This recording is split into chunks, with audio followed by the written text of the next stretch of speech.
ó ti wọnú ìtàn wípé Adégbìtẹ́ Kàlíìsì jẹ́ òṣèré tíátà nílùú Ketou tó sì ṣe gudugudu méjì àti ọ̀pọ̀lọpọ̀ ìyà. àpẹẹrẹ ilé ìfihàn lọ́jọ́ ayẹyẹ àṣekẹ́yìn ilé tí àwọn ẹgbẹ́ onítíátà ti ìlú Ketou tí wọ́n ṣe fún.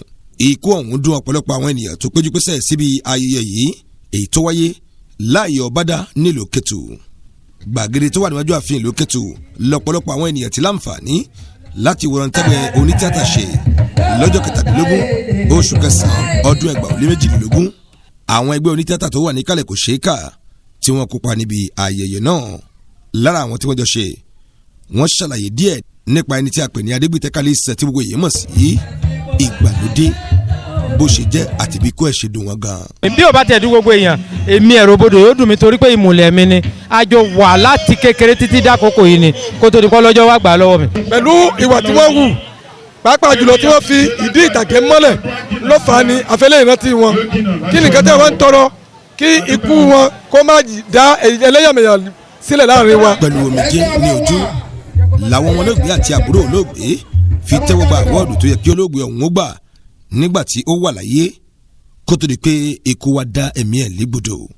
níbi tí wọ́n ti fi àmì ẹ̀yẹ yìí dá olóògbé náà lọ́lá ọ̀gbẹ́ni Adégbìtẹ́ Kàlíìsì èyí tí ó ti jáde láàrin àwọn àgbààgbà mẹ́ta tó di ìlú Ketou mú nípa iṣẹ́ òṣèré ọ̀gbẹ́ni ẹ̀rùbodò àti àwòkọ alákẹ́tù. lẹ́yìn eléyìí àwọn ọmọ yìí wọ́n sọ díẹ̀ nípa ikú bàbá wọn. ìgbà tí bàbá mi bẹ̀rẹ̀ tíátà ònìyàn kankan ò tí ì mọ̀ wọ́n tó bẹ́ẹ̀ ìgbà tí wọ́n ṣe yẹ ìgbà tí wọ́n tó àsìkò láti máa jẹ láti máa gbádùn ìgbà náà lọ lọ́jọ́ wa dé ó dùn mí púpọ̀ gan-an. bàbá ẹnìkan yóò kú kó ṣíjú àánú ẹ̀ wò ni kó máa dáàbò ẹ̀ bò ni kó má fún nínẹ̀ kí apá ìyọ̀tá kó má jẹ́ ká ni.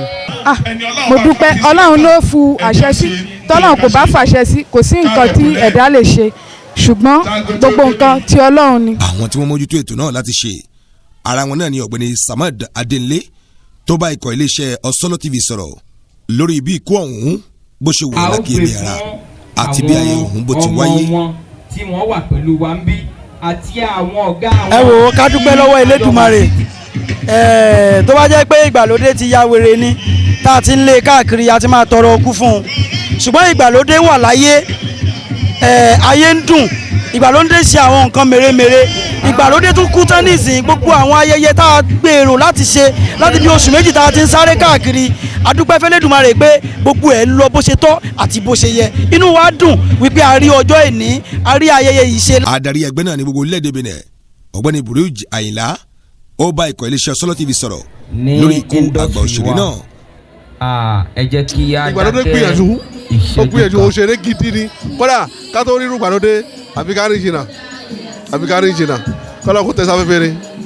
ẹ̀tọ́ ni kò yọ wáyé pé láti ọjọ́ Jímọ̀ ọjọ́ 16 ni wọ́n ti ṣe candle night fún olóògbé náà káàkiri tòbútòrò ti ìlú Ketou. àìmọye àwọn olórin ló ṣe ìdárò ikú olóògbé náà tó ìdúró ìtòmísíkì àti gbogbo àwọn lẹ́ẹ̀kan nínú iṣẹ́ orin bọ̀lọ̀jọ̀ àtàwọn ọmọ kéékèèké tí wọ́n fi ijó ìbílẹ̀ tí wọ́n fi yẹ olóògbé ọ̀hún sí tí wọ́n sì sọ nípa olóògbé náà. Samuel Ajayi ló darí ètò ńbẹ̀ ká súnmọ́ ìṣọ̀lá ló ti ń jábọ̀ ìròyìn fún iléeṣẹ́ Ọ̀sọ́lọ́ TV.